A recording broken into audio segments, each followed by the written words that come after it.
Kata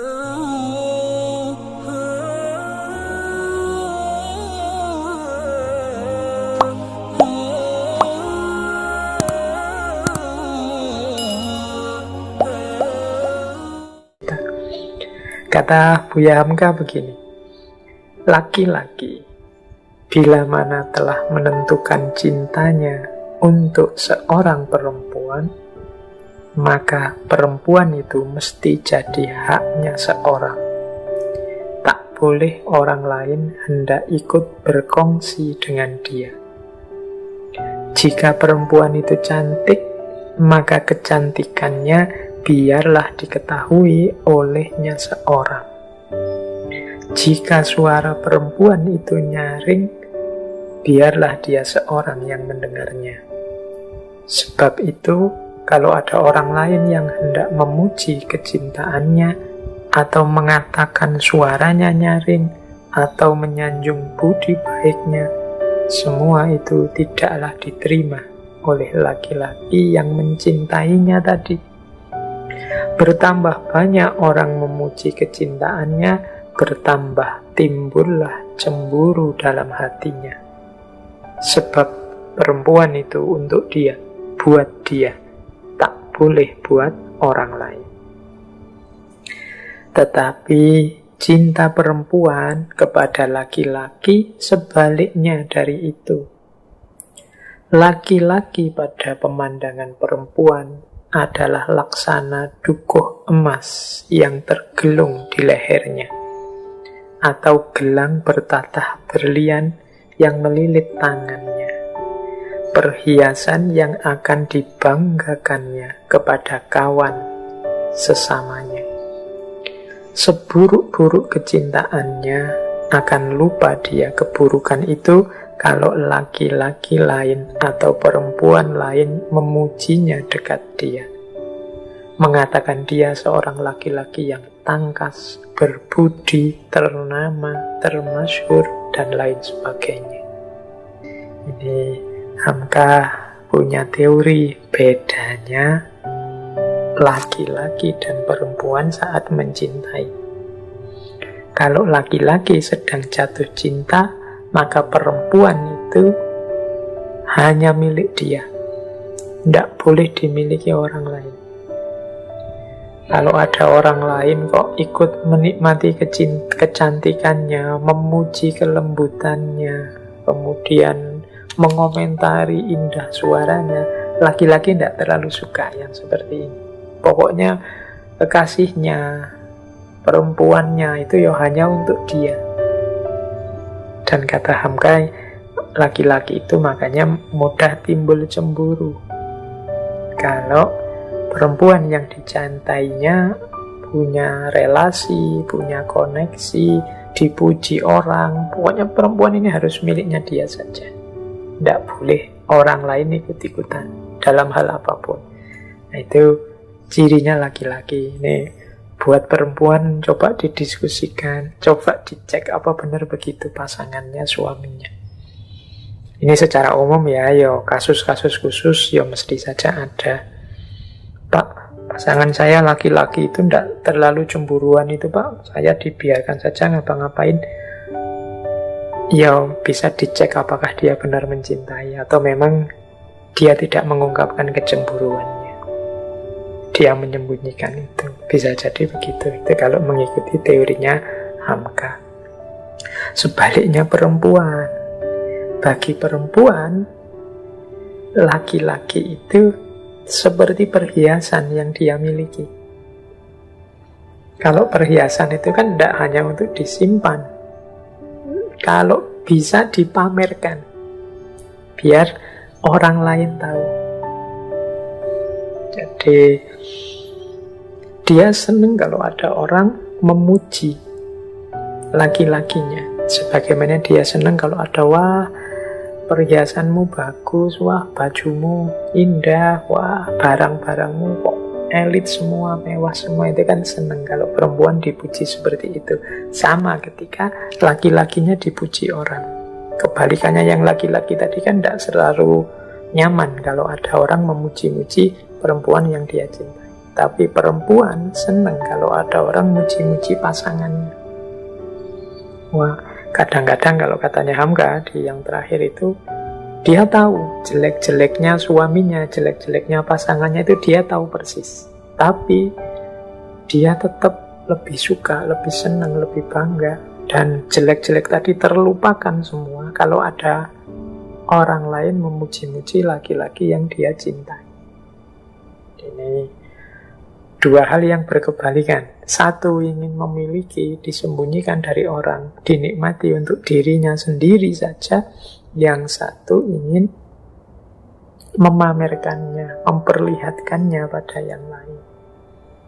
Ini nanti kalau di tenggelamnya kapal Van der Wijk yang jadi alasan salah satunya membuat Hayati ragu-ragu kepada Zainuddin. Mengapa? Zainuddin ini lugu, pendiam, tidak update. Kalau bahasa hari ini tidak gaul.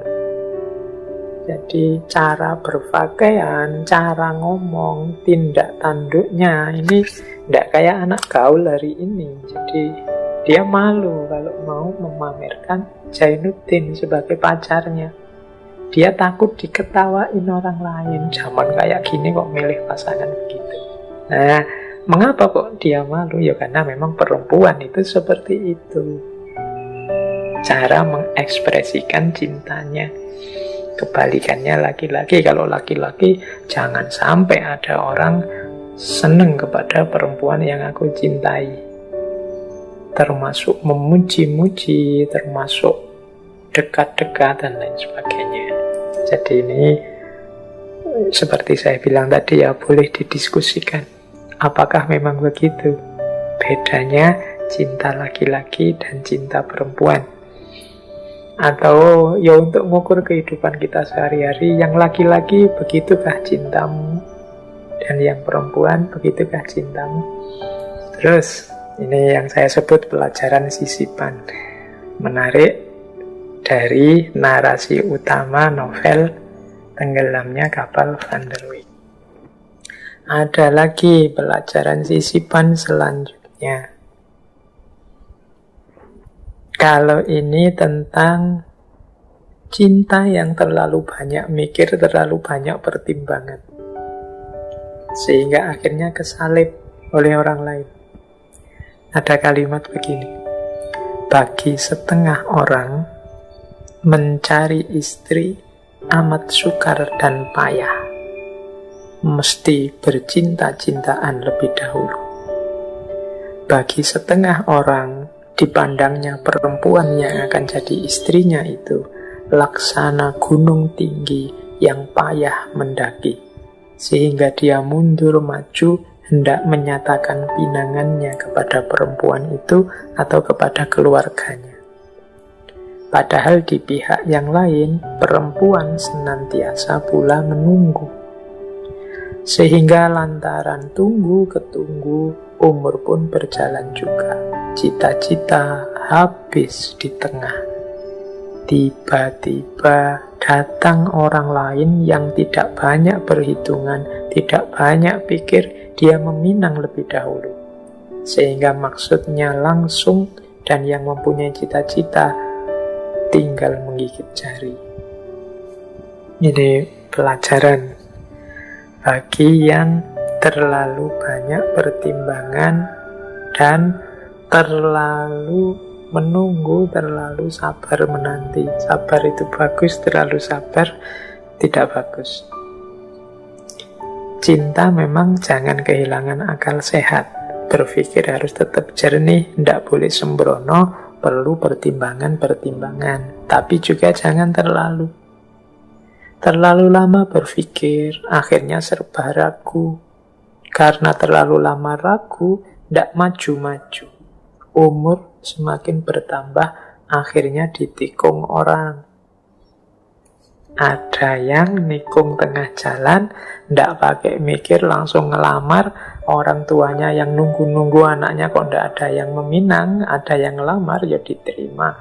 Akhirnya nangislah dia, bikin puisi, bikin syair, nyanyi lagu sedih. Yo, terlalu panjang berpikirnya, terlalu banyak pertimbangan. Ada yang bilang orang itu kadang-kadang kalau terlambat menikah biasanya tambah lambat. Karena pertimbangannya tambah banyak, karena dia tambah dewasa, tambah pinter, mikir macem-macem. Kalau sudah nikah, mau dikasih makan apa, nanti aku cocok apa enggak sama dia. Dia sio apa, aku sio apa, dia yin apa yang, dia mikirnya tuh, akhirnya enggak maju-maju, ya wes, disalib orang, ditikung orang. Akhirnya nangis juga. Nah, ini pertimbangan juga ya untuk teman-teman.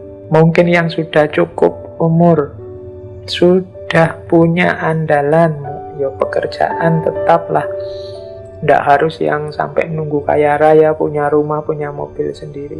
Kalau memang sudah ada calon, sudah ada yang bisa diandalkan, sama-sama punya rasa, tidak usah menunggu, jalan saja, menikahlah. Ya, memang mungkin ada bayangan-bayangan nanti sulit ini, nanti susah itu. Tidak ada yang tidak ada kesulitannya dalam hidup ini, apapun itu. Maka kalau memang sama-sama suka, kemudian perangkat sarana prasarananya siap, menikahlah. Kalau dalam agama itu kan ada, itu dulu saya jelaskan di sesi pernikahan, kapan seseorang wajib menikah, kapan seseorang sunnah menikah, tapi ada kalanya memang masih makruh, bahkan haram menikah. Ada situasi-situasi yang menuntut itu. Maka teman-teman, ya silahkan. Teori sudah banyak, tidak usah mikir sendiri yang terlalu jeli. Kalau memang sudah ada kecocokan, jalanlah, menikahlah. Ini juga menurut saya pelajaran sisipan. Jadi tentang pertimbangan dan penantian.